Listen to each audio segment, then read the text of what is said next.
पाकिस्तान के बहुत बड़े ट्रेनर अली अब्बास कहते हैं कि कामयाब बंदा कभी भी किसी पर तनकीद नहीं करता क्योंकि उसके पास वक्त ही नहीं होता।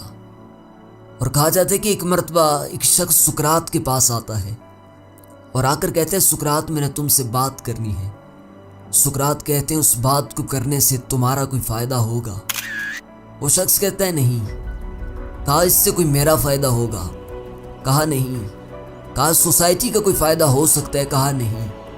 तो सुकरात कहते हैं, शट योर माउथ। अगर बात करने से किसी का फ़ायदा नहीं होता तो अपने माइंड की एनर्जी बात करके ज़या मत करो। दुनिया के कामयाब लोग कैसे अपने वक्त को कीमती बनाते हैं?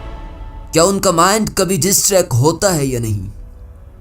उन्हें कैसे पता चलता है कि कौन सी चीज़ें हमारे लिए अहम हैं और किन चीज़ों को हम प्रायोरिटी देंगे? यही वो सवाल हैं कि जो इन सवालात का जवाब सही अंदाज में देकर जाता है वो इस दुनिया में कामयाब हो जाता है। सबसे पहला सवाल कि ये लोग अपने वक्त को कीमती कैसे बनाते हैं? तो याद रखना कि वक्त को कीमती बनाने के लिए कीमती चीज़ों को अडॉप्ट करना बहुत ज़रूरी है।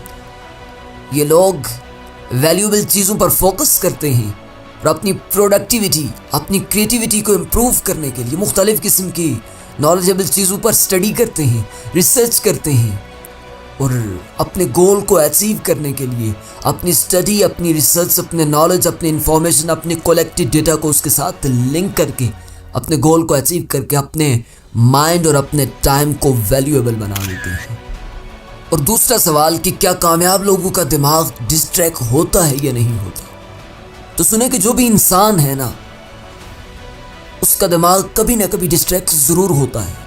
अपनी मंजिल से ज़रूर, अपने रास्ते से ज़रूर हट कर एक मर्तबा ज़रूर चलता है। लेकिन ये लोग अपने दिमाग को मुकम्मल अपनी मंजिल पर कैसे डाले रखते हैं? तो सुने, ये लोग जब भी डिस्ट्रैक्ट होते हैं ना तो ऑटोमेटिकली उस प्रॉब्लम को फाइंड करना शुरू कर देते हैं जो उनको डिस्ट्रैक्ट कर रही होती है। और जैसे ही वो प्रॉब्लम सॉल्व होती है ये अपनी मंजिल की जानिब दोबारा चलना शुरू कर देते हैं। और दूसरी बात, ये कंसिस्टेंसी के साथ, कमिटेड होकर, कॉम्पिटेंसी के साथ इसलिए चलते रहते हैं क्योंकि इनकी ज़िंदगी में लाइफ डिसिप्लिन होता है।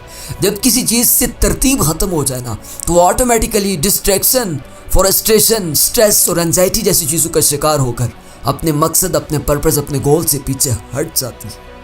इसीलिए अपनी कभी भी बॉडी और अपनी माइंड के एनर्जी सिस्टम को कभी भी वेस्ट मत होने। हमेशा सोच समझ कर उन चीज़ों पर यूटिलाइज करें जहाँ से प्रोडक्टिविटी आती हो, जहाँ से क्रिएटिविटी इम्प्रूव हो रही हो।